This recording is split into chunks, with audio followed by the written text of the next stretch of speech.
Alors, il me fait plaisir de vous soumettre un compte-rendu de la réunion ordinaire qui s'est tenue le 14 juin. Alors, au début, nous avons eu une délégation assez importante des riverains du lac T et probablement aussi du lac où les résidences de Joe Barbe. C'est concernant le barrage au lac T qui est désuet et qui menace de baisser l'eau, de le démolir. Alors, naturellement, ces gens-là sont inquiets. Ils ont une requête très légitime. Et les deux municipalités, naturellement, ce barrage-là n'appartient pas, il n'est pas à l'intérieur du territoire de la ville de Témiscamingue, sur le territoire de la ville de Kipawa, municipalité de Kipawa. Mais on travaille conjointement pour trouver des solutions. Le gouvernement a fait un grand pas, mais on prétend qu'il peut en faire encore un peu plus pour s'assurer que ces gens-là, le niveau d'eau reste stable et à long terme, avec la construction d'un nouveau barrage pour ne pas être obligé de revenir ça tous les ans. Dans l'urbanisme, on a eu des demandes de délégation, il y en avait 3, et parmi les 3, il y en a une qui a été refusée. Aussi, nous avons eu une demande de Télébec et de Bell concernant le projet de centre technologique, c'est d'étendre la fibre optique sur les poteaux de la ville. C'est une question de routine ou de légalisation avec d'obtenir l'approbation de la ville de Témiscamingue. Outre l'approbation des travaux, vous savez que Hydro-Québec est en voie de faire des travaux importants au barrage de Lomzun et naturellement en vue de protéger notre eau potable, ils vont étendre un tuyau qui va passer par-dessus le barrage, puis ils vont mettre la prise d'eau un peu plus loin en amont du barrage et ça c'est pour nous préserver, s'assurer que notre eau potable ne soit pas contaminée avec les travaux qu'ils sont en voie de faire. Nous avons eu aussi des règlements, si vous vous rappelez, le règlement 551 qui avait été et 552, ces deux règlements concernant le règlement de zonage. Le premier consiste l'installation de l'aquaculture, l'élevage de poissons qui serait situé dans la cour à Tembec. Et le deuxième, c'est celle de la transformation, une usine de transformation des poissons qui serait faite vers le garage industriel dans ce secteur-là. Alors, on a préparé le terrain, disons, pour les gens, une façon de dire, pour qu'ils puissent, lorsqu'ils sont prêts à démarrer, nous aurons toutes les lois en bonne et due forme pour leur permettre de venir s'installer sans trop de tracasseries administratives. Alors, ces règlements-là ont été acceptés. Il y en avait un autre aussi, le règlement 553, c'est la question sur le chemin Kipawa, service professionnel. Alors, il fallait modifier nos règlements et ce qui a été fait aussi pour permettre à un professionnel de s'installer sur le chemin Kipawa sans être pris à des dérogations. Alors, dans les travaux publics, nous avons eu le cimetière. Vous savez qu'on garde une réserve pour s'assurer d'avoir un entretien à long terme, disons à pérennité, à vie, pour le cimetière. Et là, on a des améliorations à y faire et même des équipements pour les sépultures. Ça va monter alentour de 4 000 $, alors pour améliorer, disons, de la façon que nous faisons les équipements que nous utilisons pour descendre les fosses, les tombes dans la terre et ainsi de suite. Et améliorer un peu parce qu'on remarquait qu'il y a place d'amélioration pour l'entretien de notre cimetière. Aussi, on va sortir une note sur ça, les objets ou les fleurs qui sont en avant des monuments. Il y en avait un règlement sur ça qui nuit au tondage de l'herbe. Alors, il y a un avis qui va sortir sur ça, qui sera installé à l'entrée du cimetière. Pour ce qui est des sécurités publiques, l'embauche d'un pompier volontaire, alors à l'avenir, on ne s'était pas rendu compte. Ce qu'on souhaiterait et ce qu'on va exiger, c'est que tout pompier volontaire qui veut s'associer à notre brigade, bien, il y aura un avis public qui sera pour permettre à l'ensemble de la population qui sont intéressés de pouvoir mettre le nom et démontrer leur intérêt pour devenir pompier volontaire. Loisir, l'entretien du parc Lefort, bien là, dimanche passé, il y a eu la coupure du ruban. Je vous invite à aller voir. Ces gens-là ont fait un excellent travail pour l'implantation d'un parc pour nos jeunes. C'est très bien. Je dois les féliciter. Il y a eu beaucoup de temps qui a été mis dans ça. Et là, bien, naturellement, la ville le prend pour assurer un entretien propice. Aussi, on avait dans les loisirs versement de contribution au Festival des cultures. Alors, naturellement, la ville avait voté dans son budget 4 000 $. Il y avait un versement pour le Festival des cultures qui se tiendra le 9, 10, 11 septembre. Alors, je vous demande de retenir ces dates-là. Nous aurons des activités durant ces 3 jours. Dans l'administration, les comptes à payer et déboursés pour le mois sont de 320 702 $. Vous avez aussi un autre point d'administration. Nous avions un camion incendie, il y a eu des bris dessus, bris de transmission, et en 1967, et on a cru bon de ne pas mettre d'argent sur un camion de cet âge-là. On a des ententes de fait avec la municipalité voisine pour nos combats d'incendie. Alors, il est mis en vente. Alors, nous avons eu quelqu'un qui a demandé des informations et on souhaite de le vendre. On a mis un prix par le plafond de 7 500. Plafond ou plancher, je devrais dire, ou le contraire. Alors, c'est prix plancher de 7 500 $. Pour ce qui est des résidences du Témiscamingue, supplément au loyer de la phase 2, il y avait un montant que la ville est obligée de payer 10 %. Alors, nous avons payé 2 517,50 $. Vous avez eu aussi les représentants de la ville sur le conseil de l'OMH, ce sont ce qu'on appelle les HLM. Alors, il y a 3 représentants qui sont nommés par la ville. Alors, il s'agit de Mme Forgette, qui est la présidente. Vous avez Vianney Dumas aussi et moi-même. Alors, le conseil aura conduit notre mandat pour 3 ans. Aussi, en restant avec l'OMH, qui est les HLM dans notre langage, et les 2 bâtisses, la ville doit débourser 10 % des pertes. Alors, pour l'année passée, pour l'année 2004, ça montait à 13 138 $ que la ville a contribué pour combler le déficit et l'autre 90 % qui est 131 380 est payé par l'OMH. Vous avez le règlement 555 recommandé par la SQ lorsqu'un agent de la paix ou un officier municipal se fait injurer par des gens, ben, il y a une nouvelle loi qui permet de dire blasphémer ou dire des bêtises, soit un agent de la paix ou un officier municipal qui est en ordre de donner des directives. On peut émettre un constat d'infraction. Alors, notre loi, on l'a adopté, notre règlement n'était pas adopté.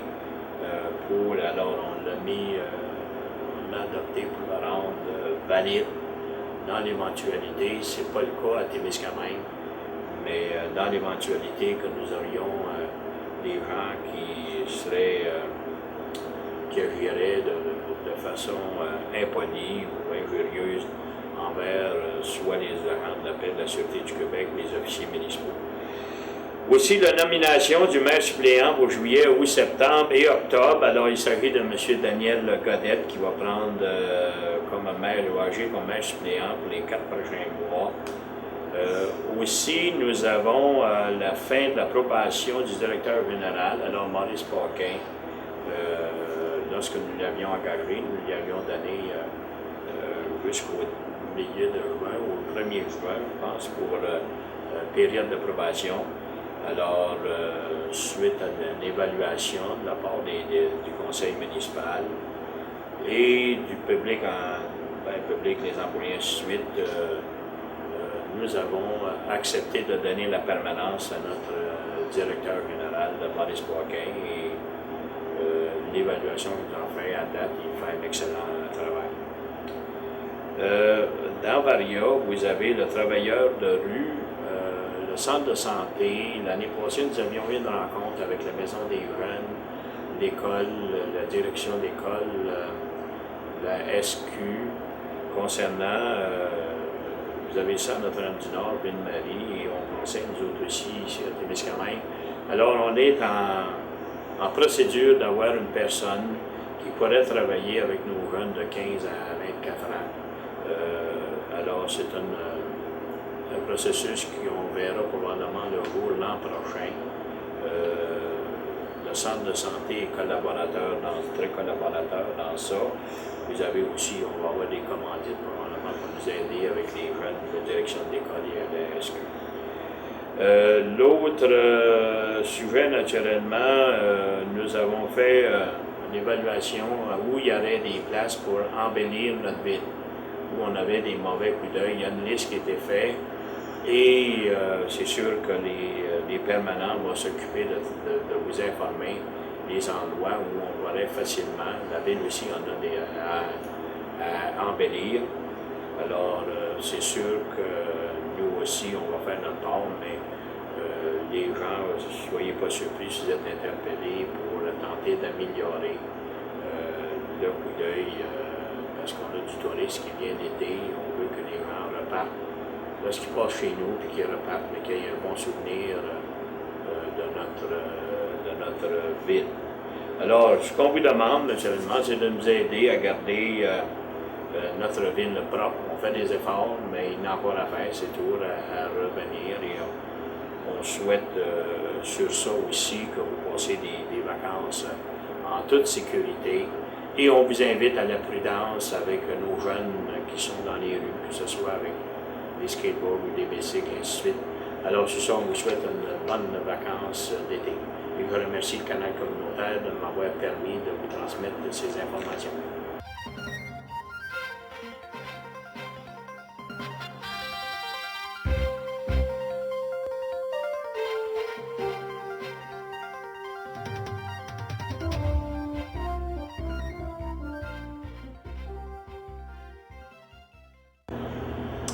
Welcome everybody. My name is Paul Barb. I'm an alderman for the town of Témiscamingue, and I'm pleased to give you a brief resume of the meeting that was held on June 14th, 2005.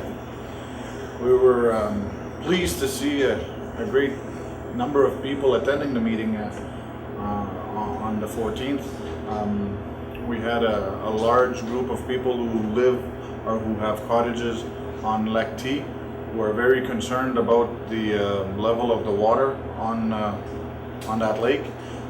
The Quebec government is threatening to remove a pillar on the dam that's situated in Kippawa. And by removing a pillar, the water will go down, and a lot of the people there will suffer the loss of not being able to get their water into their houses or their cottages, and it'll bring all sorts of problems.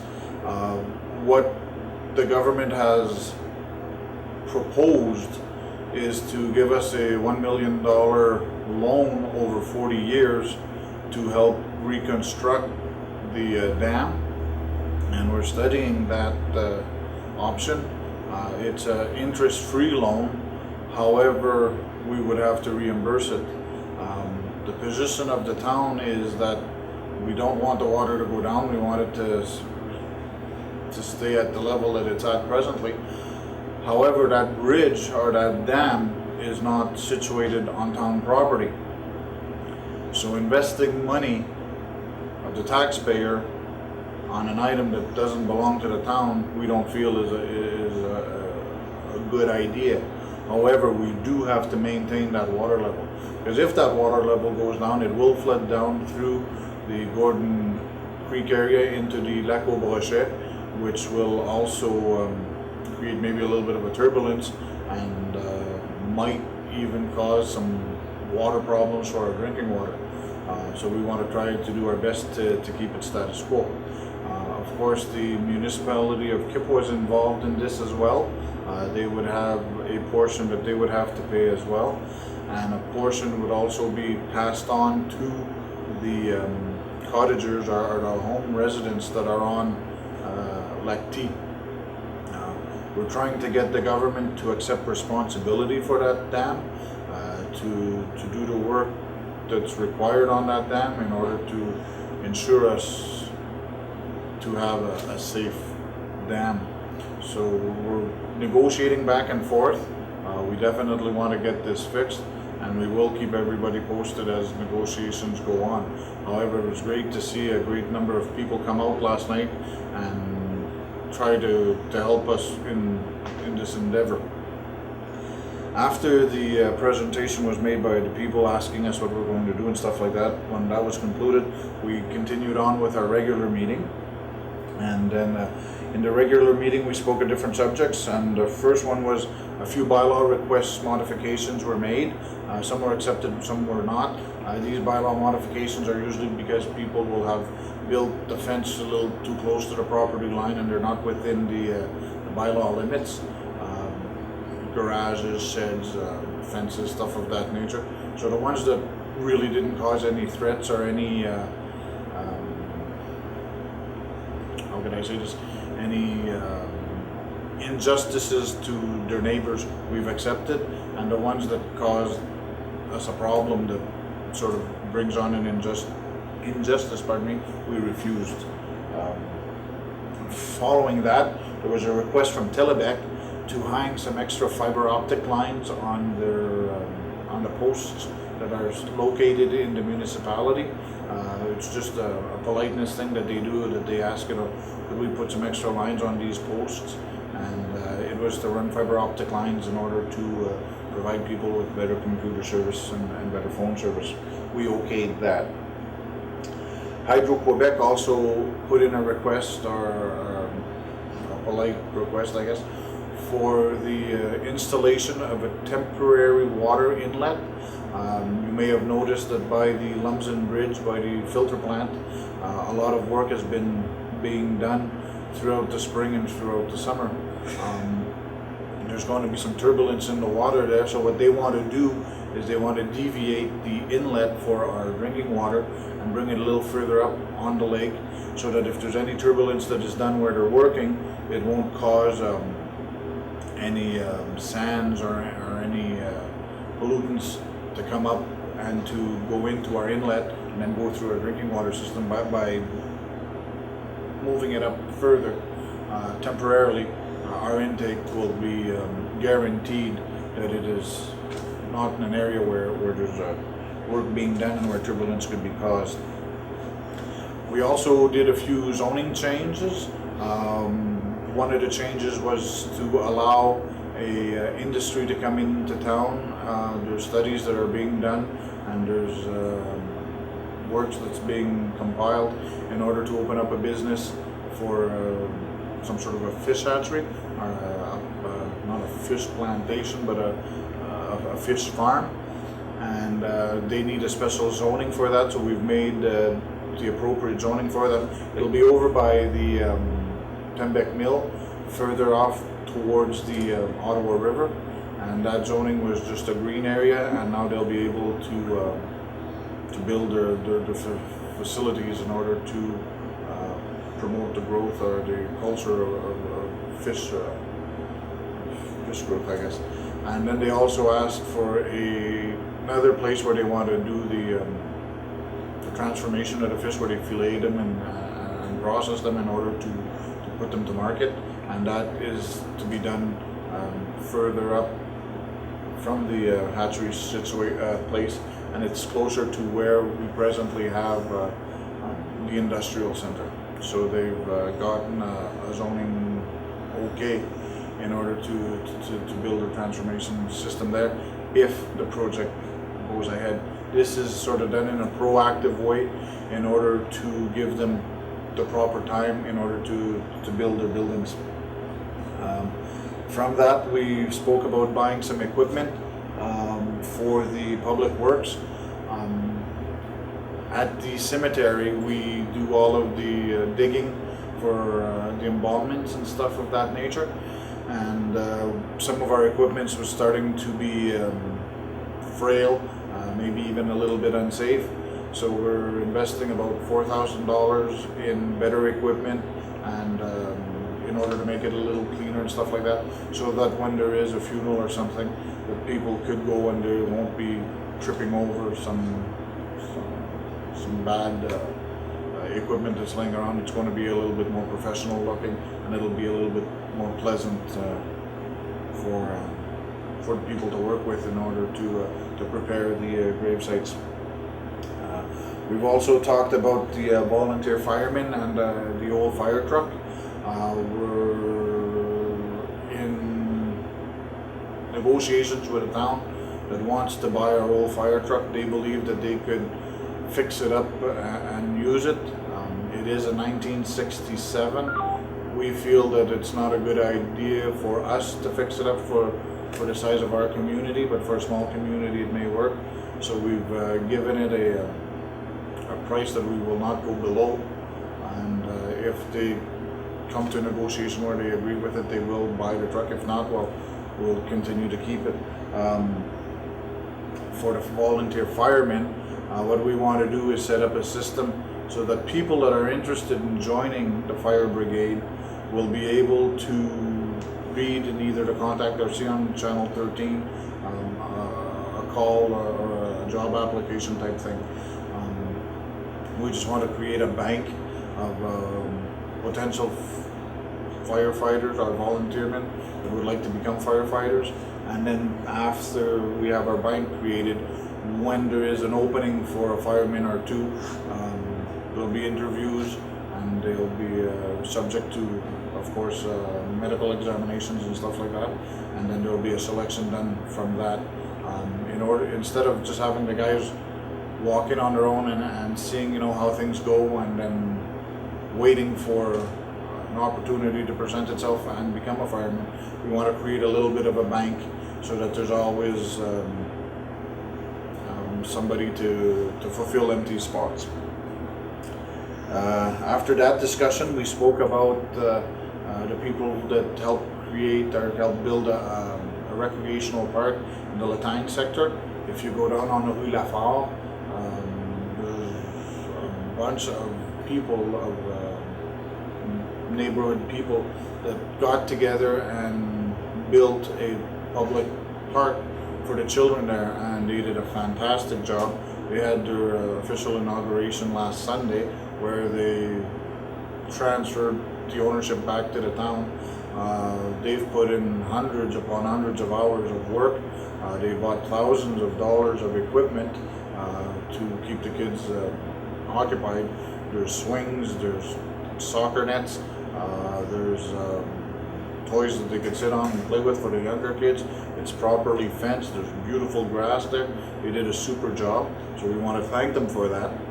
And now what we're going to do is we're going to bring a water line closer to it so that in the drought seasons or when it's drier, we could water the lawn accordingly and appropriately.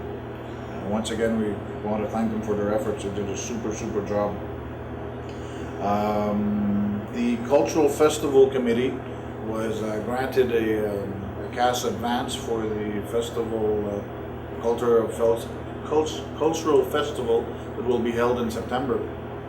We gave them a cash advance of $4,000 in order to start preparing and setting up the programs and the activities for that weekend festivity. They were given $4,000. When it came to administration, our bills to pay came up to a sum of $320,000, $320,702 to be exact. So we paid those bills for the month of May, and to our up to date, our up to year budget, we're within what we had budgeted, so things are going well. We hope to stay on the same track. Other things here,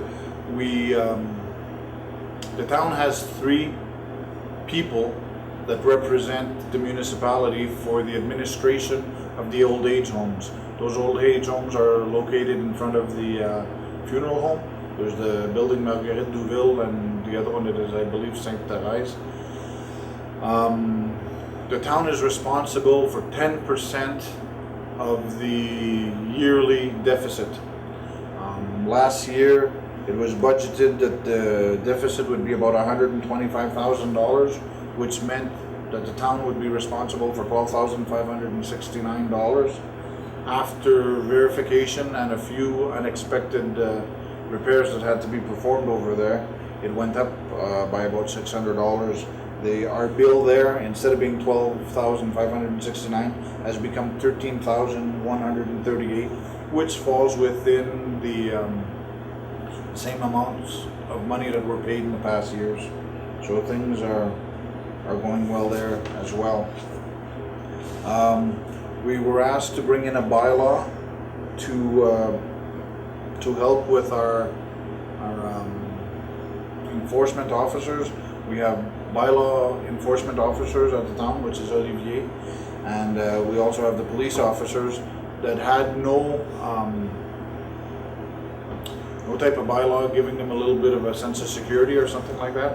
So the bylaw that we brought in was bylaw number 555, and what this does is it enables them to press charges against somebody in the event that they are treated in a very bad way.